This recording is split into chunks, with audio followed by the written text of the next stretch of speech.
to another episode of Grease Garage. Now, if you were watching us before, you would know that we said we were going to put 1,300 horsepower of nitrous into this magna.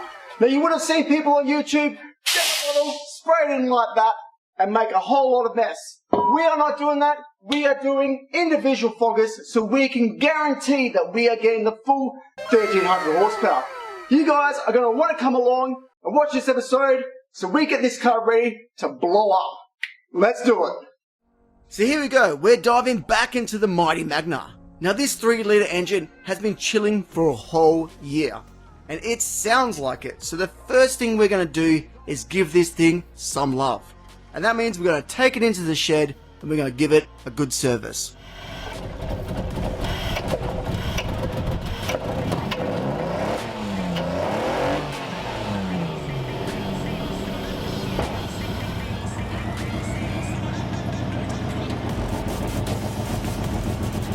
So as you can see, more, as you can hear, this thing is not on 6 cylinders anymore, so we need to figure out why. It could be leads, it could be spark plugs, it could be, well, it could even be the MAF sensor. I mean, it's all not looking great. So what we're going to do, we're going to pull the plugs out, we're going to gap them down, we're going to put some new leads on it, we're going to do a dizzy mod so we can actually change the timing old school ways, and then we're gonna chuck on the manifold. You ready for this, bro? Yeah. Alright, let's get to it. So to get to the back spark plugs on the engine, we need to remove the manifold. Now this is easier if you remove the throttle body first, due to the throttle body having coolant lines connected to it. Once that's removed, it's pretty straightforward. All you gotta do is remove the engine earth, the throttle cable, and then unbolt any bolts left on the mani.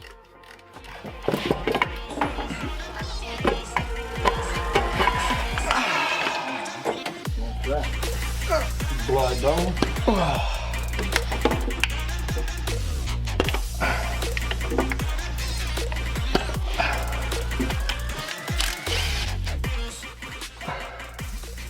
Now if you really look close at the tips of the spark plugs, you will see that 4 of them are black and 2 of them are clean. The clean ones have a bit of a shine to them, and this shine is actually fuel, which means these ones are the ones that aren't firing.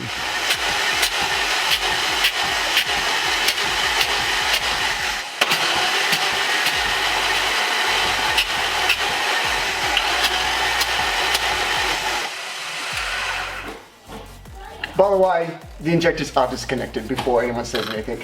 Cool. They all have compression. So we've cleaned that all out now. We know it's got compression. The next thing is to put some brand new spark plugs in there. Now we're just going copper plugs back and front. We've gone a heat range hotter.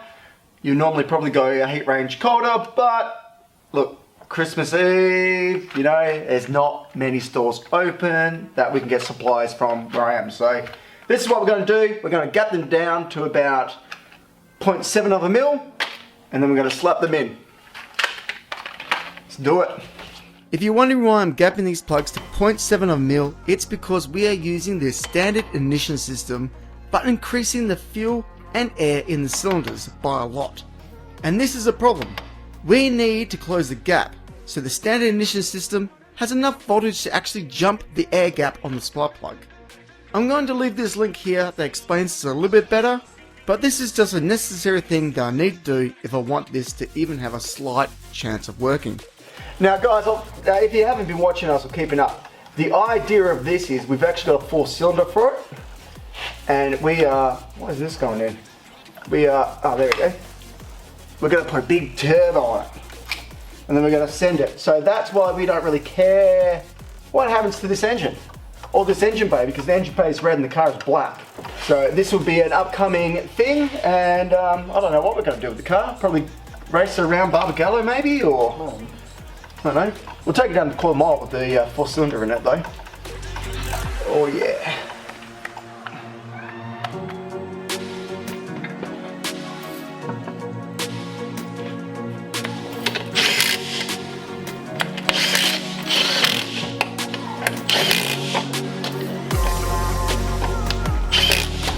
Alright, so we've got the injectors disconnected. We're just gonna get to prime itself up.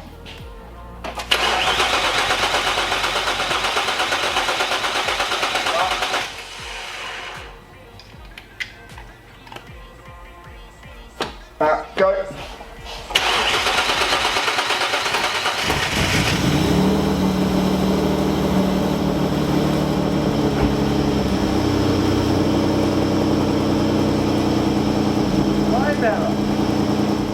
So now that we know we got a working engine, it's back to making nitrous components. So these are our in-house made aluminium blocks. They have 3 fuel, 3 nitrous outlets, and we got 2 of them. And I actually want to bolt these down. So that means we need to drill a hole in them so we can actually put some 5mm hex bolts into them. As you can see, I'm using the drill press, and it's pretty straightforward. So we're drilling 2 holes, and then we're going over to the manifold, and we're going to make some threads into it, and we're going to bolt them up. To save as much money as I can, I am reusing as much of the old V8 nitrous kit that I got off Gumtree, which is going to take me a lot of extra time. And this is where you guys can help me out. To make my life a lot easier, please consider subscribing and liking this video. 10 seconds of your time could literally save me hours, which means I can do bigger and better projects in the future. Because I won't need to use secondhand stuff anymore. Talking about secondhand stuff, I'm going to check these solenoids with a battery to see if they still are working before I install them. 1, 2, lift.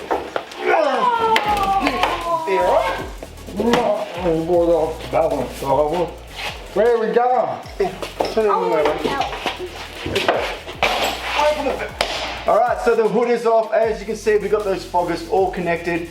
We've got the 2 nitrous solenoids, the 2 fuel solenoids, and we've got rid of the hood because we want to see what actually happens in real time when we're actually driving this thing. So having a hood is not going to work.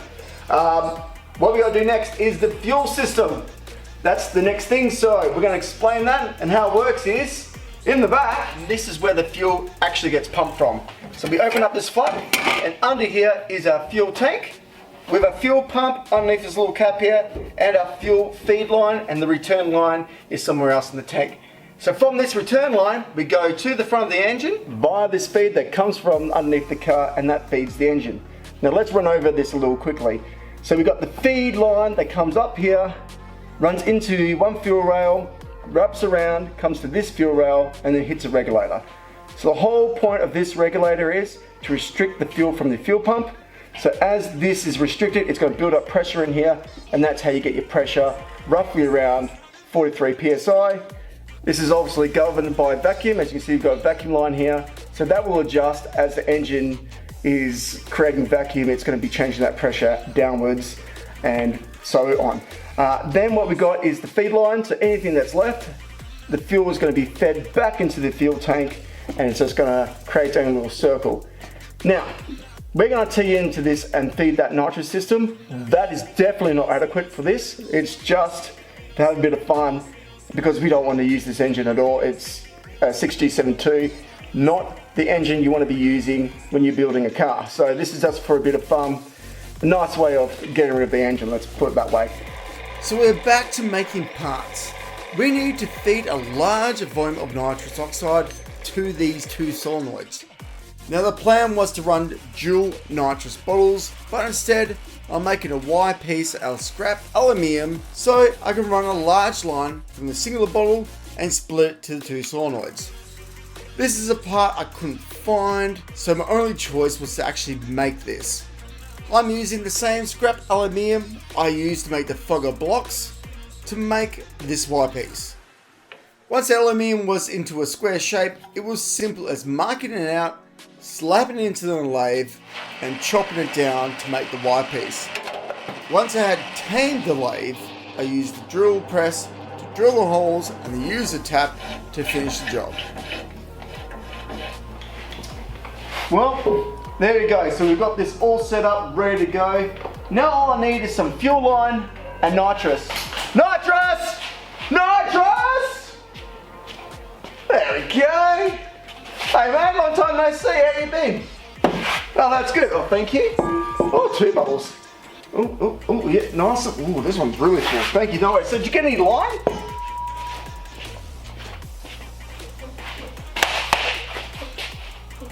Thank you, Mr. Horsepower Man. Now that we got this line and the nitrous bottles, we can chuck the line in, hook the bottles up, and we can actually test this thing up. Oh, I can't wait.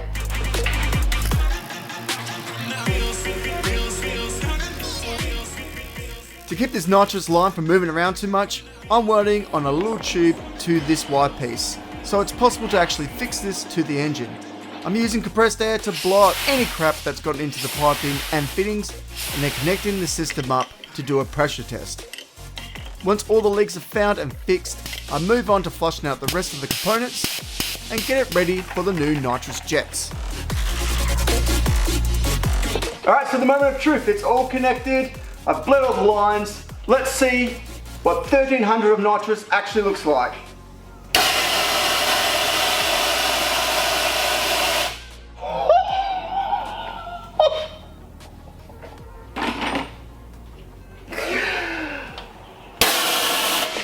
Whoa, holy crap.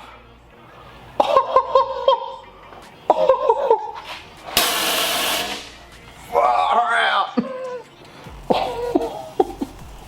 Oh, wow. Well, there you go. That's a thing now. That's insane. I wonder what it looks like with the throttle body actually closed. This is going to be cool. Let's check it out. Let's see what it looks like with the throttle body closed. All right.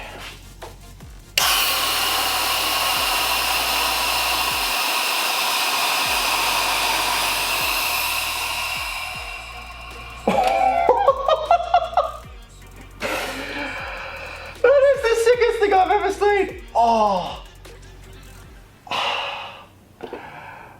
Well, there you go, guys. I'm going to leave it right here. After me doing that, I'll do the fuel and finish off the wiring off screen, because this was the most important thing to do. But that is epic, epic, epic. So quite exciting. You definitely want to subscribe, hit the like button, and catch us on the next episode. Or next episode when we do this, where we actually send this on the road, part of the road, and see what happens. That's epic. Oh, man. Whew. See you in the next one.